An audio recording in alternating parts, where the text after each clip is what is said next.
Welcome to the Strangers on the Way podcast. I'm so honored to have today's guest. I was just telling her I love when she speaks and just the words and the wisdom that come out of her mouth. I met Melanie Martinez when I was taking a class this past fall. And we were in kind of a cohort online, and it was really powerful. And every time Melanie would speak, she would be, yeah, just sharing such wisdom, or also encouraging someone else with just like, I don't know, the way that you speak so specifically to people and what you see in them and what you see God doing in their life has really inspired me. So, Melanie, welcome to the podcast. I would love, Thank you so much. yes, I'd Thanks love to for have you. Oh, go ahead. thanks for having me. I'd love to have you just share a little bit with our listeners who you are and anything you love.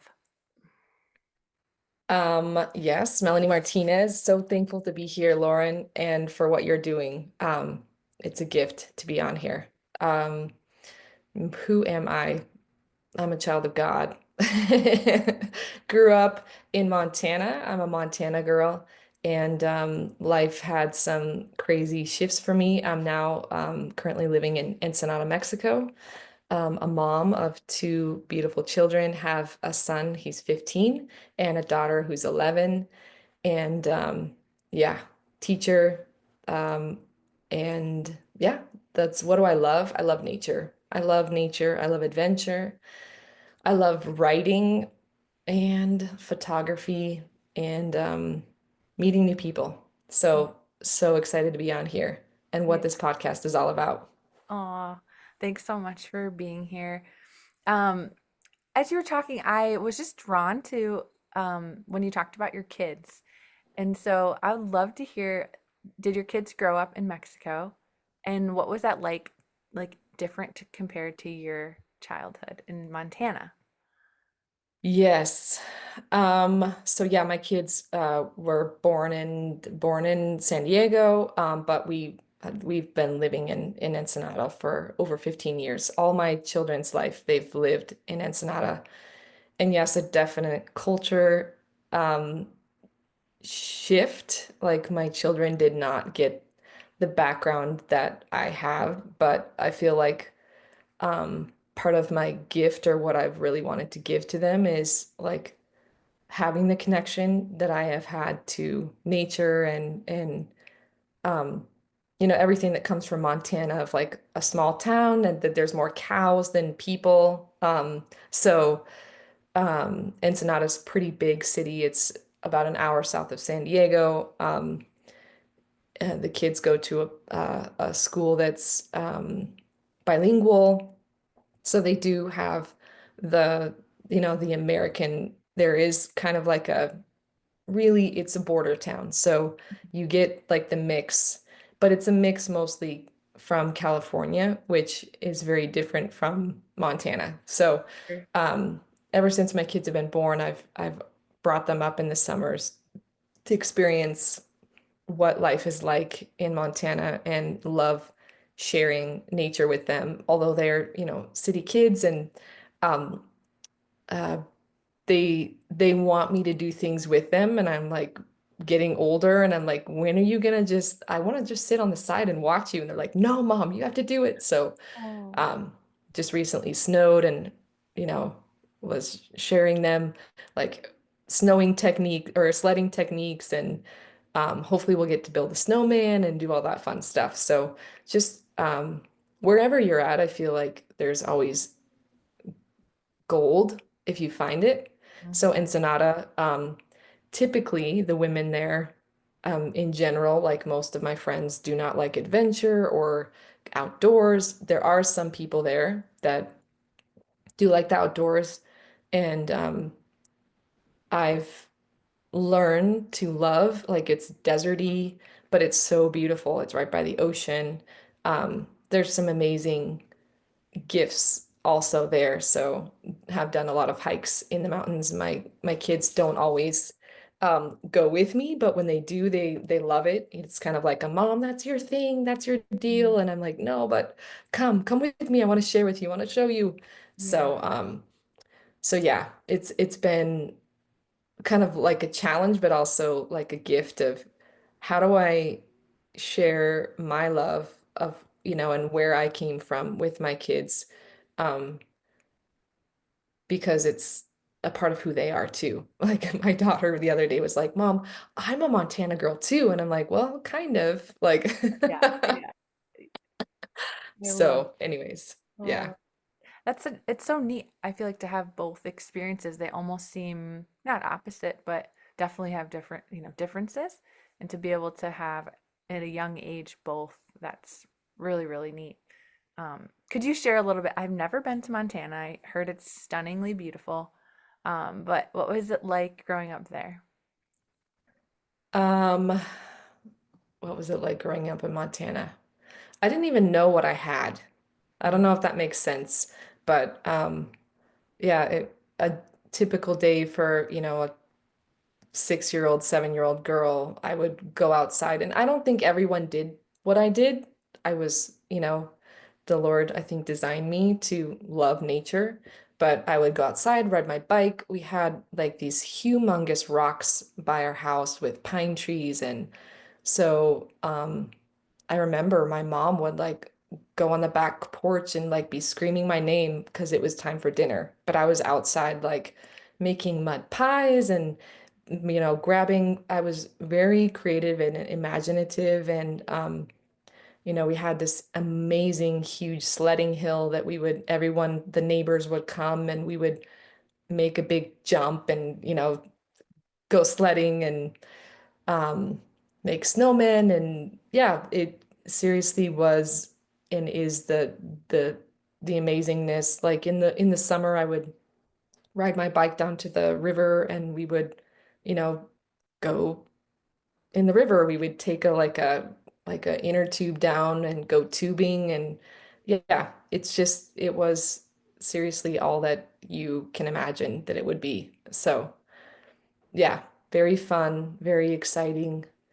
And I think that background that just kind of shaped me for into like who I am, and mhm, just experiencing nature in what it is. Like there's amazing places in the US, mhm, a lot of amazing places around the world, but I feel like the Lord that in my childhood kind of set me up and helped me to be able to love nature and like uh yeah, just keep me like creative and in awe and in wonder of like the grandness. They call it the big sky state. So you can imagine like the stars at night. I would go outside on my porch and just wait for like a shooting star, and it feels like the stars are like just so close because of,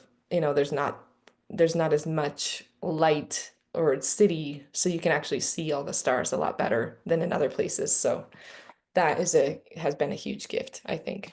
So Oh, I love that. I know I'm in the suburbs and there's so much light. So when we go up north in Wisconsin, it's like so exciting to actually see more stars. So I can imagine that'd be, yeah, just beautiful. You had said God speaks to you through nature. Um, like in what ways? How does he speak through that for you? I think it's such a beautiful way, um, yeah, that he talks. yeah, I think at the beginning I kind of thought it was crazy that like but I I sense that I was talking to you before we got on here, just about how we're uniquely designed, and in that unique design, I feel like he uses things that we love and that we um, are attracted to kind of like speak to us. And so in nature, I've just had the ability, or I shouldn't even say ability. It's not an ability. It's just like a gift of like, I'll give an example. So there's this place where I live in Ensenada. My house I don't know, the Lord is so good. I seriously walk 5 minutes and I'm up on this mountain and it overlooks the city and you can see the ocean and sunsets are amazing. It's filled with like if weeds and a lot of other things, but I honestly feel like the Lord highlights things for me. So as I was walking up the mountain one day, I was just praying, praising the Lord like normal day, just kind of starting my day like that. And I remember I smelled something, and I my first reaction was that smells like heaven. Mm. And so I just kept on walking and I was, praying and praising the Lord and just going on my walk with my dog. And on my way back down, I grabbed like this bunch of like flowers. I'm like, oh, this is pretty. And I just grab it and walk down and put it in my kitchen. So the next day, I walk into my kitchen and like this smell hits me. Mm. That smells like heaven. I'm like, oh, I grabbed the flowers that like smell like heaven. Mm. And so I feel like it was like a year that the Lord, and this is one of the stories or part of the stories of from my book of like um, this journey of when we when we interact and like walk with the Lord and you start like asking questions, the Holy Spirit can kind of like continue to help you dig deeper. And it's like a treasure that you have and you don't even know what it is. And you keep digging and digging. And then He keeps like giving you more and more of that beautiful treasure. So, um, not to make the story too long, but the name of this flower is everlasting, Mm. and I didn't even know that it was there. A friend came to my house one day and I was telling them like, smell this, it smells so good. It smells like this mixture of like honey and sweetness, and I can't even explain it. Mm. But then I would ask myself like, why did I say it smells like heaven? How do I even know what heaven smells like? And then I had this conversation with a sweet friend of mine, and she was saying that she read this book recently. Now we're getting into crazy talk, but she I was love saying it. that, the verse that says, I knew you before you were even formed in your mother's womb. Like, and she was reading this book that was talking about how, like, we were in heaven before we were Mm. even here. And maybe, like, the Lord sometimes gives us, like, these hints of Mm. like, what I feel like it was a gift to me. I don't even know if I'm expressing it the way I want to, but that is one of the smells of heaven. And Mm. He was reminding me of before I was even, here on earth of that smell. And so crazy thing, this flower like never loses its smell. And so I've Mm. had it for over 2 years and now I have bunches and bunches of it. And it's doesn't lose its smell. So it dries Wow. if you get it at the certain point, and it never loses its smell. And to add on to this story, ever since I was a little kid, when I would walk in like in a field anywhere, I would always grab onto like seeds. I would try and find seeds and I would just spread them. I would like throw them out. It was just Yes. something I did. And so I did this with this flower, and this past year, which has been pretty interesting, rough year for me. But at the beginning of the year, the previous year, I had intentionally spread, grab this one flower, and I'm like, this is for you, Jesus. And I'm just spreading it. Mm. Um, and so this past year, as I walked up, like it's seriously like I felt like it was I don't even know, like an aisle of complete this flower, just overwhelmingly, it spread everywhere. Just beautiful, beautiful. And so, um, yeah, the smell, the aroma doesn't come until the flower actually like opens up and all of that. But I saw it growing and I'm like, oh, this can't be. And then just every walk, every day, just walking up there and, I'd have to, there's a path and alongside of the path, this everlasting flower just Mm. overwhelmingly everywhere, everywhere. So Wow. just been a gift. So I do believe like that was like a kiss from heaven. So maybe not him speaking specifically, but just his presence and a gift that when we engage and we start like asking questions and asking him like, I want to see you or I want to know more of you, then um he gives us those beautiful gifts. So Yeah. one way he's spoken to me and said, I love you. Just a reminder, I love you. Yeah. So, Oh, it's so beautiful. As you were talking, I was just reminded I led a group of women in kind of an exercise to hear God. And I had been praying before, a couple hours before, of like, God, what do you want to do with the women? And he just brought flowers to my mind. And one of like, you can ask him like what he calls you, you know? And one time he said, like, oh, you're my flower child. And so I was reminded of that. And then I felt like he said, ask the women to like ask me what flower they are. And it was so powerful. So like I just like showed a bunch of different flowers and then they just practice, you know, asking God like what flower. And it was so powerful like how he met women, even some women who like were like, wow, I'm really not usually into like flowers or like that kind of thing. It like awoke something inside of them. So I'd love to ask you, um, mm, to ask him now, what flower does he say you are? And maybe it's this everlasting one. Um, mhm, but I'd be curious, and our listeners can do it too. Um, and just pause for a minute, take a deep breath, and just kind of notice whatever comes to mind, maybe a picture, a word, um, mm. what flower he says you are. And we'll do it with our listeners.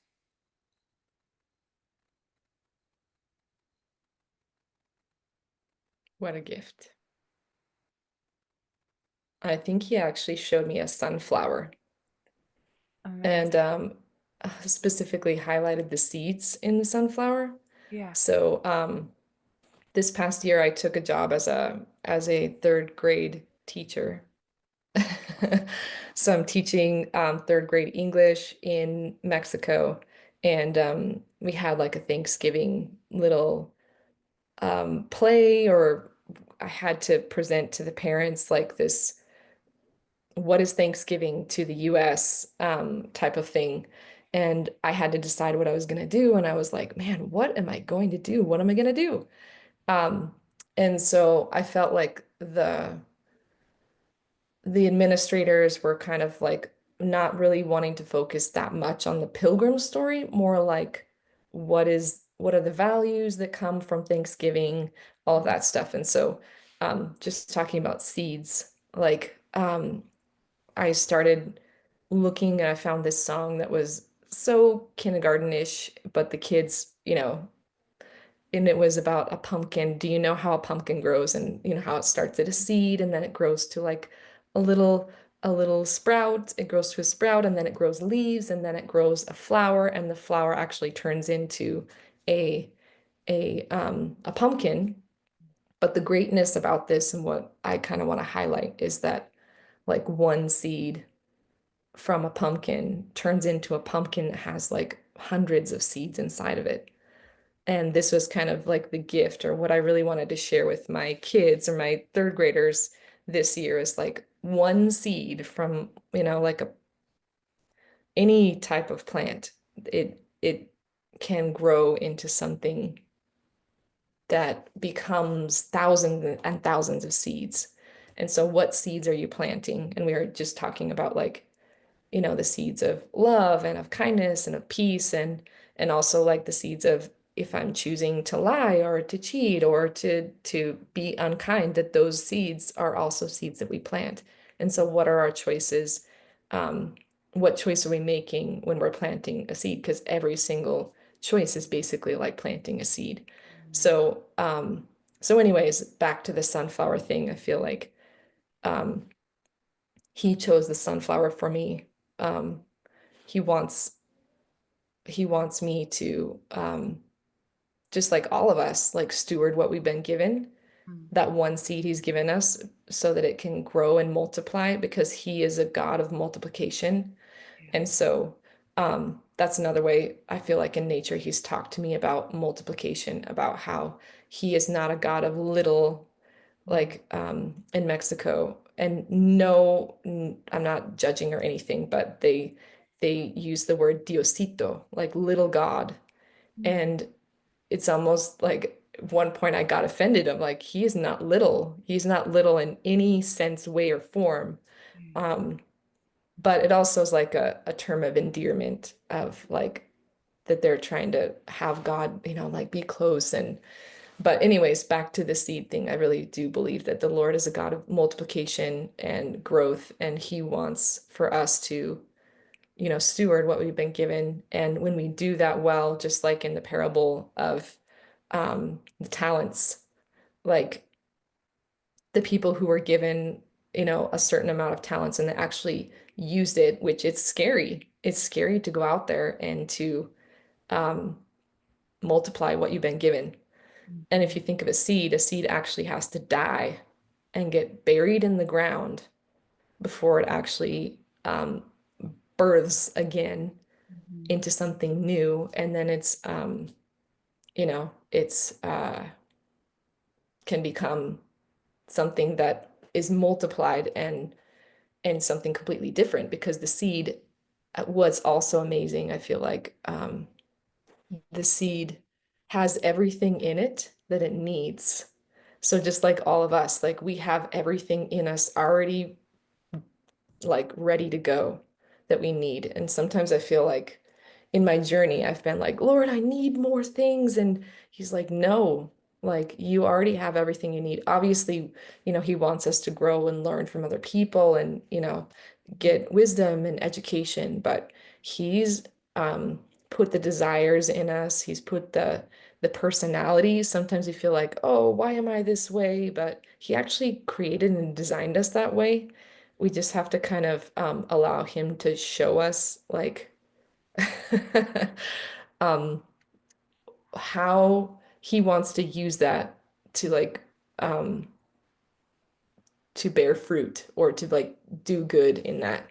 So, anyways, That's so a good. little off topic about the No, I flowers, but I love it so much. It's beautiful. What's the process been like for you in discovering like how God designed you and how he designed you and him to speak together? And then any advice for listeners who are like, mm, in this process as well? Like, I don't know how I'm designed or why I'm designed the way I'm designed. um, what'd your process look like? And then what would you say to listeners who are curious?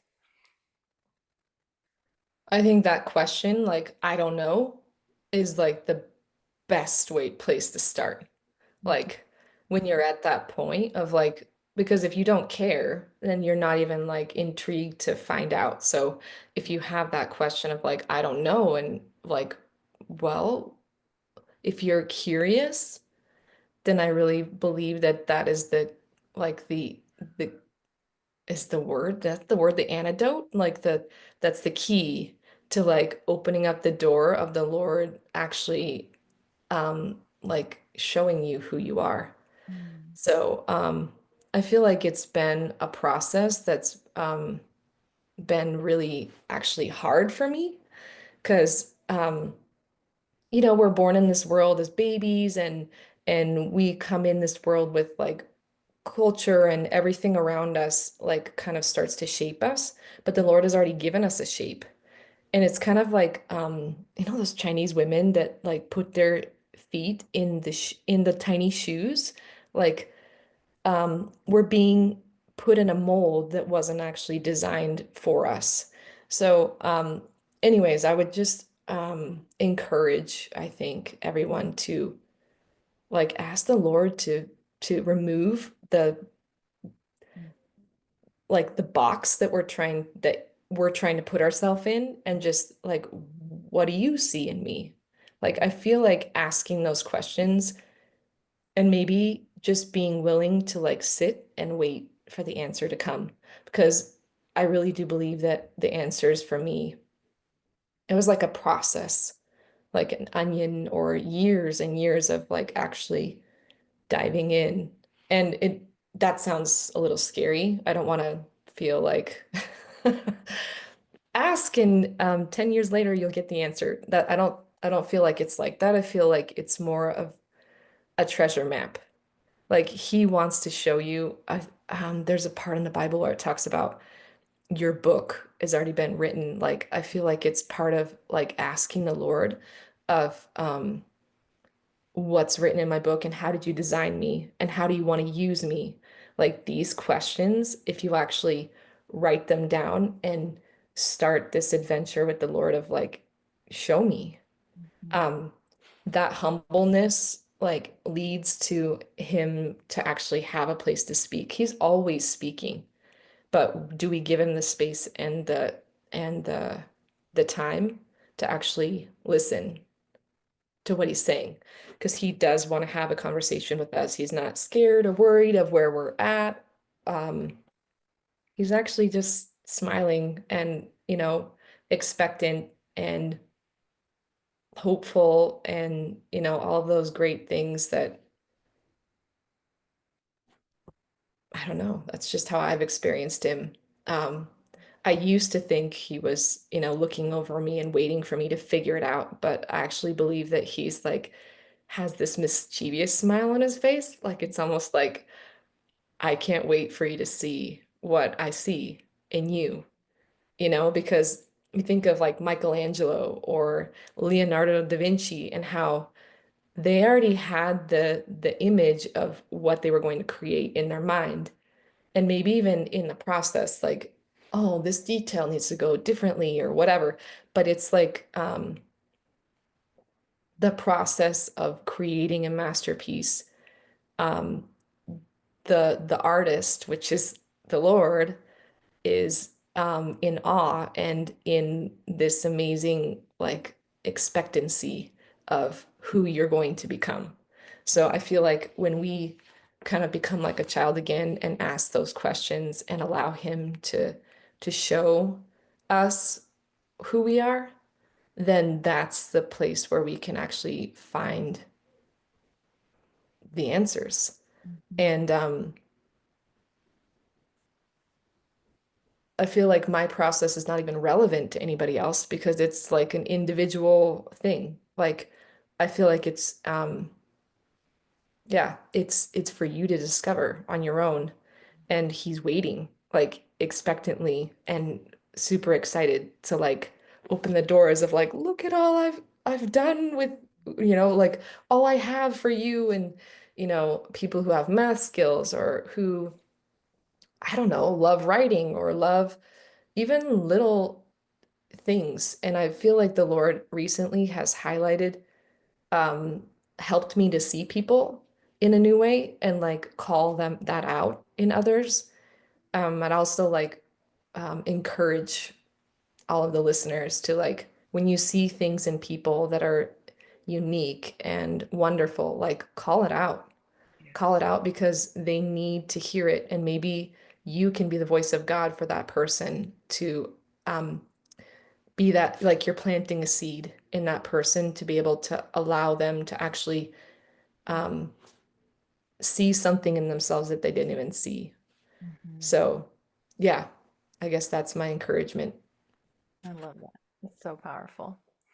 Um, you had mentioned being curious, and I know journaling is one of the main ways you connect with God. Could you share about that process? Yeah, so it all started on my bedroom floor when I was in middle school. I was in seventh grade and my great grandma had just passed away. And I felt like the whole world was like crashing down on me. And I remember I was crying and I didn't know why I was crying. I was depressed and didn't really know what to do or where to go. And my parents were with me. And I'd actually like tried to take pills to like kill myself. It was a really, really hard time. Um, I don't think I wanted to. It was just like I was searching. I didn't know who I was. I was like, why am I here? Why do people have to die? All these crazy, hard questions. And I remember my mom giving me a journal. And I felt like that was kind of an outlet or a way for me to like get out what was inside of me. And I feel like journaling at the beginning was that, like a way of emptying out all of the stuff that was inside of me. And in the process of doing that, I could go back and reflect and kind of see where I was at and what I was thinking and like, oh my goodness, like where did that come from? And in the journey of doing that, I feel like it's evolved. And as I've grown and learned to like finally known who I am and um learned about prayer and all of that good stuff, I feel like it's evolved. Now my journaling looks completely different. And, I would buy journals, I'd buy different things, I'd have agendas and all of this stuff. And I feel like in the past 2 years, I've kind of decided to like let all of that go, like the structure. And it's more like just this conversation. So my prayers started becoming, um, not just like requests, but like just a place to even put gratefulness and thankfulness for who God is. And I would write and write and write, like even Bible verses, or um, I remember one instance, I think I was sharing a little bit, Lauren, with you about my name. So I had um, this crazy thing happened. Um, I was journaling, but I was like, it was a hard time for me. And I was mad at God that he had named me Melanie because my name is melanin, which means darkness. And I had this Christian neighbor who was an amazing gift. And I had just written her that day about her son who had passed away, who was a really good friend, just like encourage her. Um, And I just kept on praying and I was, writing in my journal about like my name. And I was like, Lord, like, I want you to show me my name. Like, I need something more. I need something different. Like, I know I'm not just darkness. Like, I don't want to be in darkness anymore. I want you to give me a new name, like he did in all of the, Yeah. you look in the back in the Bible of like how he's given people their new names. And just crazy how it was confirmation that in that process, I looked up my middle name is Louise, which means warrior. Mm. And then he kind of gave me this picture of like battling the darkness. And after I finished journaling and kind of talking to the Lord about that, I felt like, wow, like, okay, Lord, like I understand why you've given me this name and you've given me a different perspective of, of who I am. And this woman, my neighbor, wrote back to me, and it was like confirmation. And she wrote, like, you truly are a light shining in the darkness. And I was just like, man, like, Lord, you are so good. So when we engage in with the Lord, I feel like he does show up. Mhm. Like, um, he's the creator of the heavens and the earth. And sometimes we just like put him in a box of like, you're in the Bible and that's all. And we read the Bible stories and of how real he was and how angels showed up and all the supernatural, amazing things that happened. And we're just like, oh, that was back then. Mhm. But when we actually engage and yeah, we start having conversations with him, which is what my journaling has now turned into. So I'll just ask him questions and I'll let my pen go.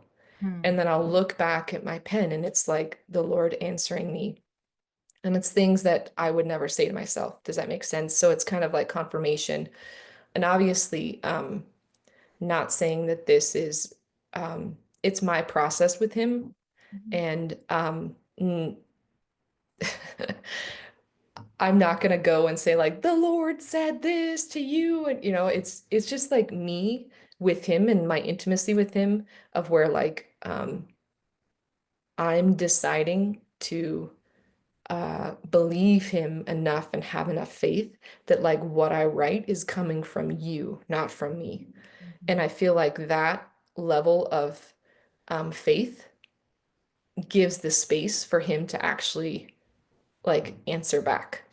And so it's just been beautiful. I also, another thing, just the new year coming, I choose a word for the year. Yes. And so normally it's January that I start. So I'll start in January and I just start like asking the Lord. And I'm not like, oh, like let's look and let's find a word. And no, I'm like, Lord, help this word to like find me. I Mm, want the word to find me. And I know I've had some crazy words, but build and love and other words that were like this past year was wholeness.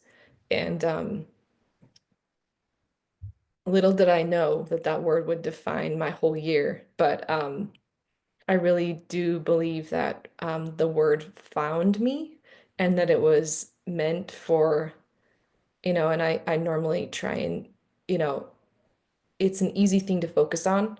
So I'll continue even through the months to like look back of what is that word in this moment for me and how is it shaping what I'm doing and where I'm going and my focus, I guess.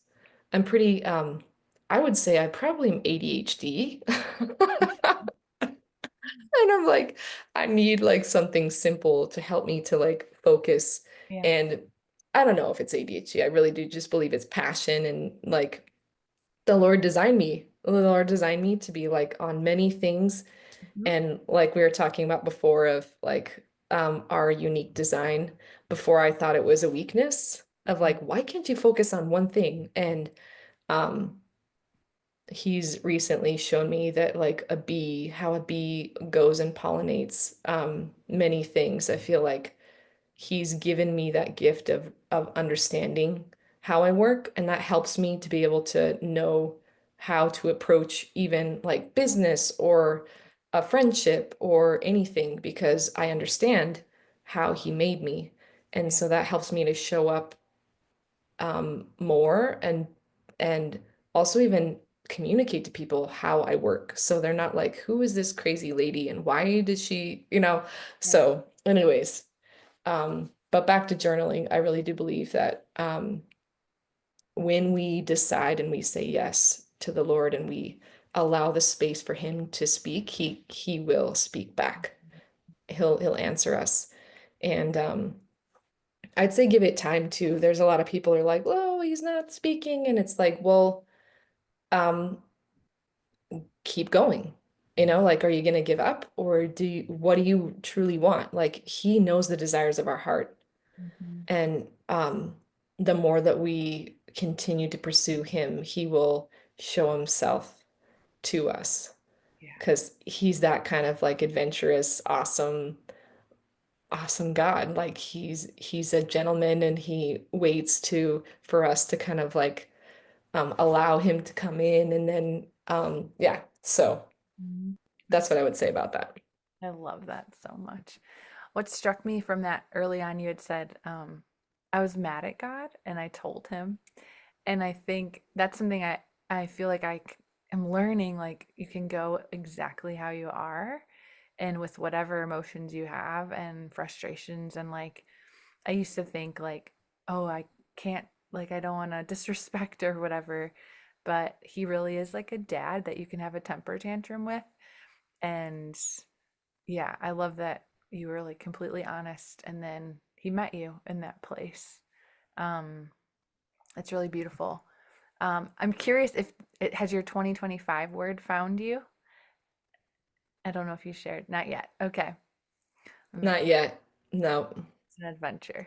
I'm still in the so before we close, I'd like to say like last year I did something amazing. I haven't done it yet, but it's part of my goal for today or tomorrow is what I do is I do a lot of reflection on my past year. And Mhm. so one way I found, I think I got this from a YouTuber or something, but they write down them each month. So you'll have on a page like the January, February, March, and then you just go through and you just you can even go through your calendar and just reflect on the year of what you've done, where you've been, relationships, um, hard moments, good moments. I think it's just like a really healthy thing to do is like reflect on your year and kind of close out the year of like, I feel like I'm in the same place as I was as last year, but when you actually sit down and take the time, like to look back and engage, like obviously you can pray before and just say like, Lord, highlight the things that you want me to remember and know about. And he might even highlight things that you would never even think of. Like that's not important. But when you write it down, then he's like, you're like, okay, what do you want to share with me about this? What's so important about this, or why are you highlighting this? And I feel like that gives space for us to recognize where we've been and where we're going and what the Lord's done also. And it sets like the perfect space for us to have like gratefulness of like, man, I traveled, whatever it is, or this was a ridiculously hard year. Like I had moments where I didn't have enough and you showed up, Lord, or, you answered this prayer or any of these things. But I feel like it's a personal um, invitation for us to like start the new year with just a reflection of where we've been, and then you can have that as like your foundation or your preparation for what it is in the next year. um I used to be really into vision and where I'm going, but I feel like in this season of my life the Lord is like almost closed the curtains, and he's kind of like, just come and sit with me. And that might not be for everybody, but that is has been incredibly scary, but also amazingly um freeing. Like the most free thing ever where I don't have to. I feel like the intimacy I've gained with my father has also shown me of like you don't have to have a goal in place to deserve my love or to earn anything from me. And it's almost like let's just sit together and just let's go on like on an adventure, and like here's the next clue. Just take the next clue and we're just gonna walk forward with this. And I'm not saying planning 5 years in advance and having a vision, like the Lord talks about that.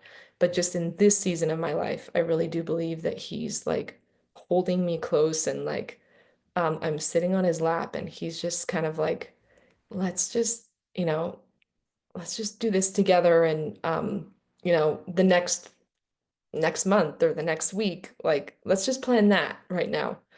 And um, I would say for anyone who has been through a hard time or has gone, through changes, or I feel like that's kind of a gift we can give to ourselves too, of like not putting so much pressure on what it's going to look like in the huge future and making huge plans where we can just sit back and say, you know what, Lord, like I give you my future.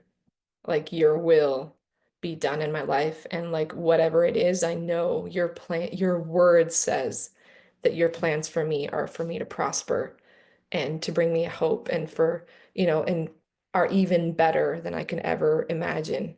And so I'm surrendering all of these plans to you and just sitting in your lap like a little girl in expectation of what it is that you're going to reveal, in the next season. So I feel like that curiousness and like childlikeness also sets the stage for him to like show up in amazing ways. And that's kind of the place that I try and go to find my word. And then my word finds me, and then we go on a journey. So, I love that so much. I resonate a ton with what you said, and I feel like a lot of people are might be in a similar season where he is it's almost like learning how to be present and trust like he's the dad planning like the great vacation, that we don't know about yet, or the yeah, the everyday adventure, even in the monotonous, like Yeah, I love that so much. Well, as we close and enter 2025, I would love for you to pray like whatever's on your heart for our listeners. Um, yeah, just as we begin a new year. Wow, what a gift. Yeah.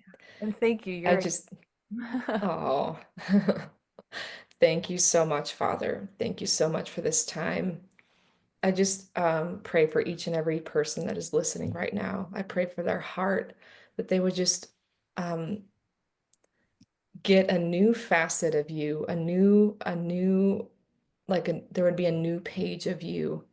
And I just thank you that you are meeting them where they're at and that you are pouring out your good and wonderful and gracious and awesome love on them in this season, Lord. I thank you, Father, for yeah, for new pages to be written in their book, and that there would be an excitement and an enjoyment and a joy in their hearts of like experimenting a newer level, a greater level of intimacy with you. I just pray that over each and every listener. I bless them. I bless their finances, their homes, Father, their relationships, Lord. And I just pray, Lord Father, that as they walk into this new year, that anything that was hard in the past season, Father, that you would meet them in that space and give them um, the ability to and the time to be able to surrender and just give all of the weight that they're feeling on their shoulders back to you, the one who said he would carry it all for us. And we just thank you for that gift that you do carry our burdens. Um, yes, just bless each and every listener. I thank you, Father, for your love. I thank you for your goodness, for your power and might. I thank you for miracles, Lord Father, for healing and wholeness in your precious, glorious, wonderful name. Amen. Mm, amen. Melanie, thank you so much. You're such a joy. I love your thoughtfulness. And yeah, thank you for sharing your heart. It's been such a gift to be on here. Thank you so much, Lauren. I feel like we're friends already. I can't wait to. Strangers into friends. I love it. Yes. Thanks so much. God bless you.